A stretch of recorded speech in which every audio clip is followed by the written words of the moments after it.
Hey everyone, welcome back to Maine Tiny Homestead. And today is Garlic Planting Day. We're in Zone 4 in Maine, and it is the second to last week of October. Next week is Halloween weekend, so I'm getting ready to plant my garlic today. Let's get started and I'll bring you with me. So let me show you where I dried out the garlic.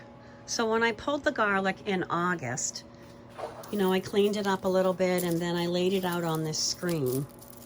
It's really just a screen from an old window, and I have it on a small aluminum table, but I just lifted it up with a couple of pieces of wood on each side there so that you can have some airflow underneath it. And then I had a small fan on in the other room that just blew it around through and let it dry out. So the first step to planting your garlic is to know which garlic heads you want to plant. And what you want to do is get the biggest heads of garlic. Those are the ones that you want to plant for the next year's garlic. So I've already sorted some of these, and then these are the really hugest, biggest ones that I really want to plant this year. If you can see the difference, I had all different sizes in here, and look at the difference between these two. So this one's way bigger, and you want to start with the biggest clove possible so that you'll have the chance for the biggest heads next year. So to get prepped and ready for planting the garlic, you want to separate the cloves out of the head, and you're going to plant the individual cloves. So it's just as simple as breaking them apart and taking off all of that extra tissue that's on there. And then you're going to plant them in the ground with the pointy part standing up.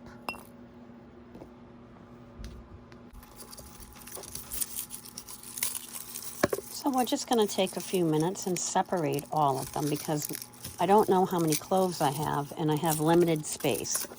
So I'm going to plant 72 this year, and I'm thinking I might need 8 or 9 big heads to get that many cloves. So each one should give us about 8 or 9 depending on the size. And again, you're looking for the biggest cloves off of each one. So look at this one. As I separate these two, let me put them side by side here so you can tell. But look at the size difference. This one's a lot smaller. So what I'm going to be looking for is the biggest ones like this one. And then if there are some smaller ones in here where I've already separated those will go in the kitchen and I'll eat those up first. Because you don't want to break them into small cloves unless you're going to plant them.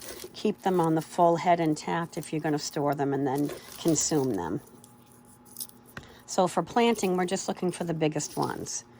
And I'm just going to go through and unravel all of these and then resort, because here's another small one. I'll get the small cloves out of there. And then what I'm looking for is just the biggest ones. So those are really big, and actually these are the biggest ones I've ever grown. I grew them this year in a brand new bed that had a lot of compost, so I can see that they really enjoyed that.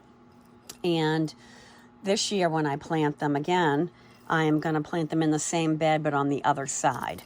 So hopefully if I just take these biggest ones, they'll be even bigger next summer.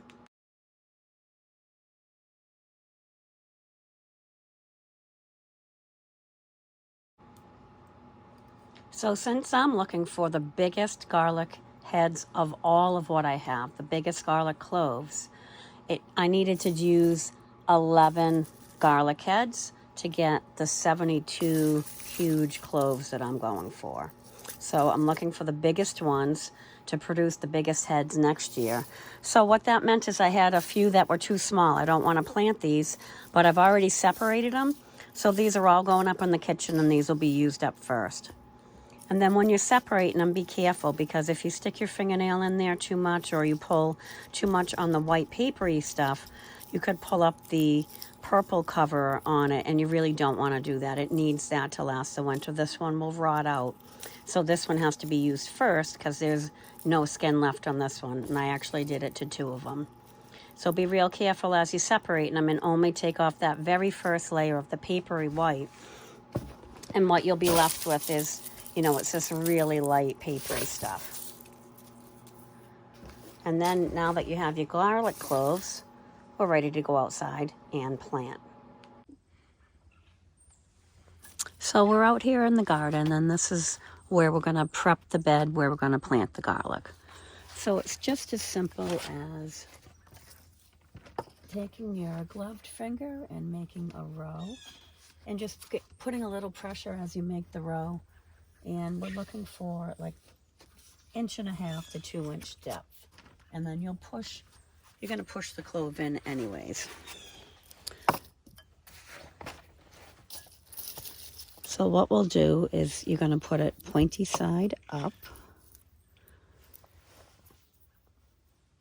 And we'll start at the top of the row and then just push it down in there so the top of the stem is under the ground. And then you can just go down, and you probably want them, of course, the farther away the better for space. The closer you plant them, the smaller the cloves and bulbs will be next time. If you have enough space and you want to make them as big as possible, put them 5-6 inches apart. But I don't do that. I'm probably only going to do like 3 inches in between cloves because I'm trying to get 9 in a row. I want to plant 72 cloves in this small bed, and that's what I use for the year.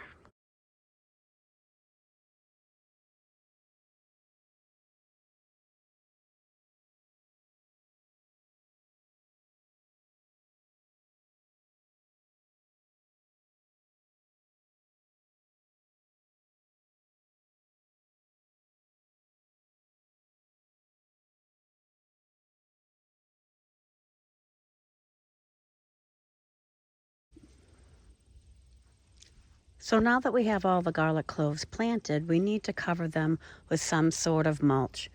This year I'm actually going to use paper bags. There are no more plastic bags here in Maine, so I have a ton of paper bags. So I'm going to use something that I have so I don't have to spend any extra money on it. So all I'm going to do is put 2 rows of paper bags, just, spread out. They're not cut up or anything. Just literally putting them down and putting them in the spot and covering everything. And I'll probably do 2 or 3 rows of them. And then I'll put maybe a small, one of these poles or something, or a piece of wood that I have, just so they don't blow away. And then that's all we'll do, and we'll leave them till spring. Hope this helps you plant your garlic garden. Thanks for watching Maine Tiny Homestead.